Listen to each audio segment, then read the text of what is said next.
Il y a 2 semaines, on parlait de la fronde anti-tourisme qu'on a eue cet été.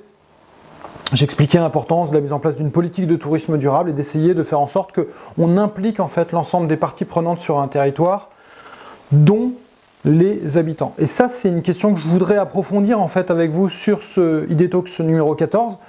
Comment on peut réussir en fait à mieux impliquer les habitants en fait dans les politiques touristiques, dans l'animation en fait et le développement touristique sur une destination. Voilà, ID Talks numéro 14, on parle des habitants.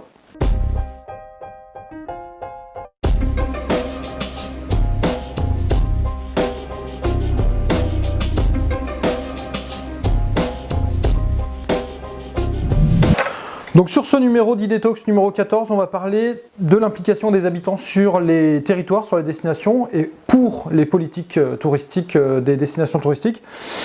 En fait, j'ai déjà parlé de ce sujet il y a quelques temps, il y a plus d'1 an, en fait, j'étais intervenu à Aix-les-Bains sur ce sujet-là lors des académies du tourisme numérique, malheureusement qui n'existent plus.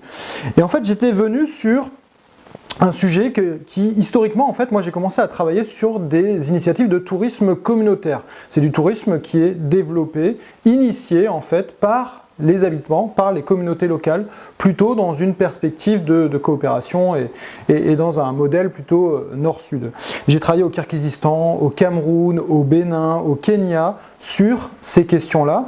Et en fait, l'initiative au Kirghizistan où j'ai travaillé, c'était justement une association locale en fait qui regroupait des habitants qui devenaient prestataires de services. Donc soit c'était des femmes qui possédaient une chambre de disponible à la maison, des jeunes qui savaient guider les gens en montagne, ou des propriétaires de yurts, ou encore des propriétaires de chevaux qui mettaient à disposition les chevaux pour les touristes. Et tout ça faisait que en fait chacun proposer une prestation de service et ensemble, ça faisait un package touristique.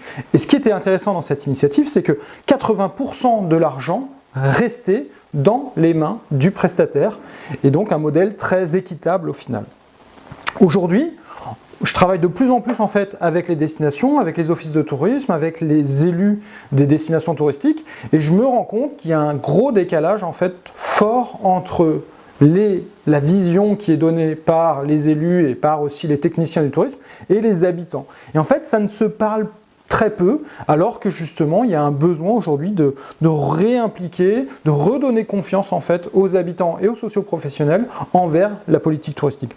Et en fait, si on impliquait les habitants, c'est que ces habitants peuvent avoir un rôle majeur en fait dans les politiques touristiques, parce qu'en fait, l'habitant pourrait être un conseiller pour le touriste, un hôte aussi, bien sûr, pour ceux qui sont sur Airbnb, Bedicasa ou bien sûr Visite sur la restauration, mais aussi des testeurs de contenu et aussi des producteurs de contenu sur le territoire, mais également des ambassadeurs et enfin, ce que je disais la dernière fois, des lanceurs d'alerte potentiellement. Et au final, il y a un site internet qui a été lancé il y a 2 ans par le CRT Picardie qui montre bien que les habitants peuvent avoir un rôle très fort en fait là-dedans. C'est le site Week-end Esprit de Picardie qui montre bien en fait, et vous le voyez en fait sur la vidéo, qu'on peut impliquer en fait les habitants comme des testeurs, comme des ambassadeurs sur les produits touristiques qui sont lancés par les sociopros sur le territoire. Et ça, c'est une excellente initiative en fait qu'on devrait justement essayer de dupliquer ailleurs.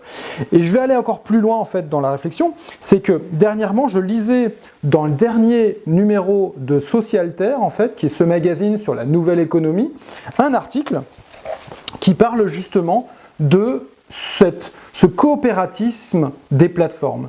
En gros, ils expliquent qu'on pourrait très bien imaginer en fait des plateformes, mais sous un statut plus coopératif où les utilisateurs sont aussi les producteurs en fait de contenu et possèdent justement aussi cette plateforme. Et on travaille tous ensemble. Donc c'est-à-dire qu'on est un peu sur un Airbnb complètement équitable, un peu à l'initiative de ce que Fairbooking veut faire dans la réservation hôtelière. Et ça, c'est des exemples probants où on pourrait très bien impliquer en fait les habitants dans une espèce d'association en fait qui est au service de l'animation et du développement touristique du territoire et de la destination. Donc voilà un peu la vision. Je me demande ce que vous en pensez en fait de tout ça. Est-ce que c'est réalisable? Est-ce que c'est intéressant? Et mettez vos commentaires en fait sous la vidéo, comme ça moi je me ferai un plaisir en fait de répondre à vos questions. Merci, à bientôt.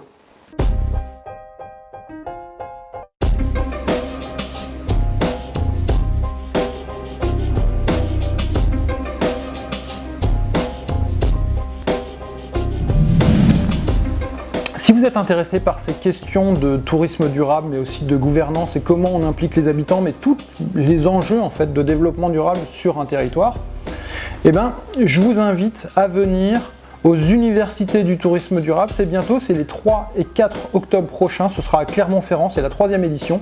C'est organisé par Acteurs du tourisme durable. On se fait 2 jours. Le premier, c'est des ateliers, des plénières, des réflexions, du débat en fait sur ces enjeux de tourisme durable. Et le deuxième jour, c'est un éduc-tour où on va aller voir les initiatives de tourisme durable sur le territoire autour de Clermont-Ferrand, dans le parc des volcans par exemple d'Auvergne. Et vous pouvez vous inscrire, je vous mets toute l'adresse et comment s'inscrire en ligne. Et la deuxième information qui est importante par rapport au tourisme durable, notez aussi, c'est le lancement des palmes du tourisme durable, lancé également par les acteurs du tourisme durable. J'avais fait une vidéo exactement là-dessus, je crois que c'était la numéro 9, si je me repense bien. Simplement, on a lancé les candidatures, la date limite pour répondre et pour proposer une bonne pratique innovante et duplicable, c'est le 15 octobre, donc il vous reste à peu près un mois pour envoyer votre candidature. Pareil, je vous mets l'adresse du site web pour vous inscrire et pour envoyer la bonne pratique, c'est important. Et la date de remise des prix, ce sera le 12 décembre en fin d'année pour clôturer en fait cette année internationale du tourisme durable pour le développement.